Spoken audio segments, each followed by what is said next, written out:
हाय बच्चों, कैसे हैं आप सभी। आई होप अच्छे होंगे, राइट।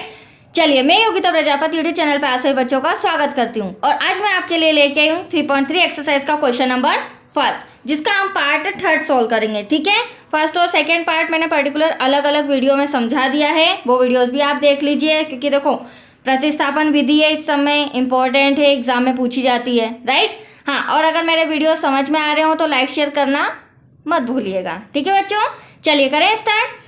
देखो, निम्नरेखिक समीकरण युग्म को प्रतिस्थापन विधि से हल कीजिए। तो हमारा जो क्वेश्चन फर्स्ट चल रहा है वो प्रतिस्थापन विधि का है। अब प्रतिस्थापन विधि में क्या होता है, दो इक्वेशन तो आपको सम के अंदर दे रखी होगी, जैसे ये वाली और सेकेंड। ठीक है, हर समय में दो इक्वेशन मिलेगी। प्रतिस्थापन विधि का रूल होता है तीसरी इक्वेशन बनाना। ठीक है, इन दो इक्वेशन के थ्रू हम तीसरी इक्वेशन बनाएंगे और तीसरी इक्वेशन के द्वारा ही हमारा ये सम सॉल्व होगा। तो एक बार मैं वंस मोर और लिख लेती हूँ। इक्वेशन नंबर फर्स्ट क्या दे रखी है हमें, 3x minus y equals to 3। Equation number first 9x minus 3y equals to 9। Equation number second. अब इक्वेशन थर्ड क्यों बनानी पड़ती है वो भी देखिए और कैसे बनाएंगे।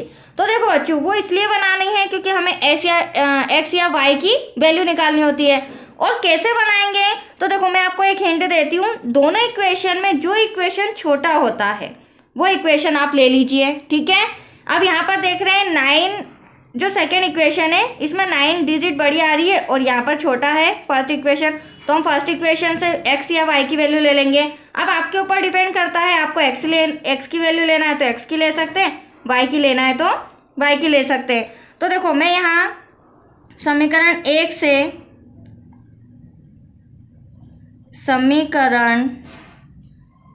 से हमें इंस्ट्रक्शन लिखना जरूरी है, जो भी आप इक्वेशन में कर रहे हैं। ठीक है, समीकरण 1 से y का मान लेने पर, तो मैं समीकरण 1 से x या y की जगह किसका ले रही हूँ, y का मान ले रही हूँ। तो समीकरण 1 पहले हम लिख लेंगे इक्वल्स टू 3। यहाँ से हमारा समीकरण थर्ड बनेगा। अब देखो वेरी सिंपल, आप देख रहे हैं 3x तो वहीं रहने दीजिए बच्चों, प्लस का 3 इधर आके माइनस का हो जाएगा और ये माइनस का y उधर जाके प्लस का हो जाएगा।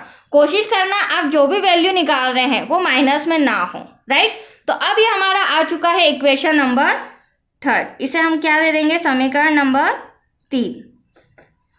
अब देखो यहाँ पर बच्चों को और कन्फ्यूजन होता है, समीकरण भी निकाल लेते हैं वो, फिर उन्हें क्या डाउट होता है कि ये जो y की हमने वैल्यू निकाली है, ठीक है, आप इसको इस अकॉर्डिंग भी लिख सकते हैं। अगर आपको कन्फ्यूज हो रहा हो तो ऐसे भी आप लिख सकते हैं। तो y की जो आपने वैल्यू निकाली है बच्चों, उसे कौन से इक्वेशन में रखेंगे। तो हमेशा ध्यान रखना, जिस समीकरण से आप y की या x की वैल्यू निकाल रहे हैं उस समीकरण में इसकी वैल्यू नहीं आएगी।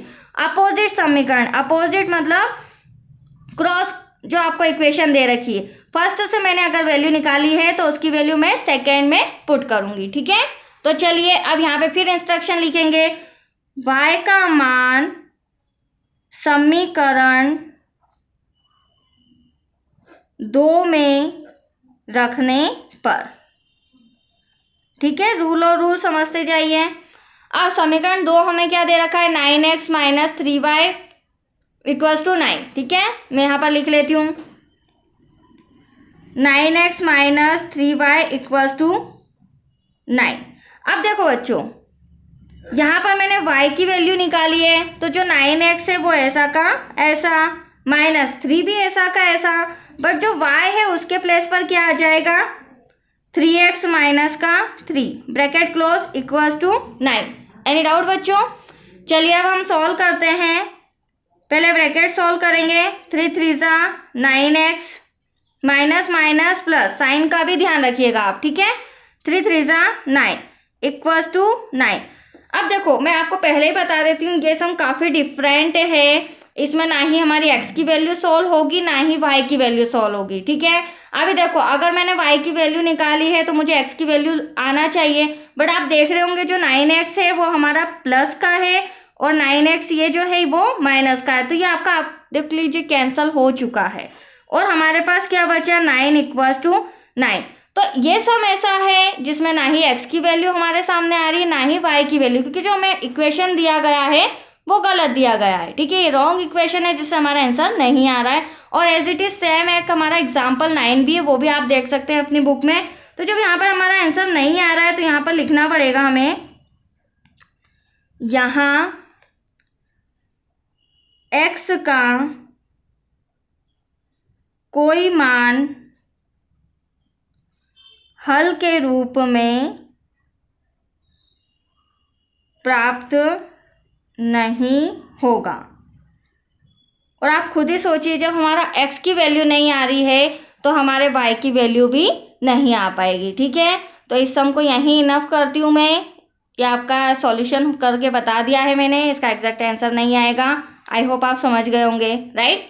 तो आज के लिए इतना ही। ओके बच्चों, थैंक यू।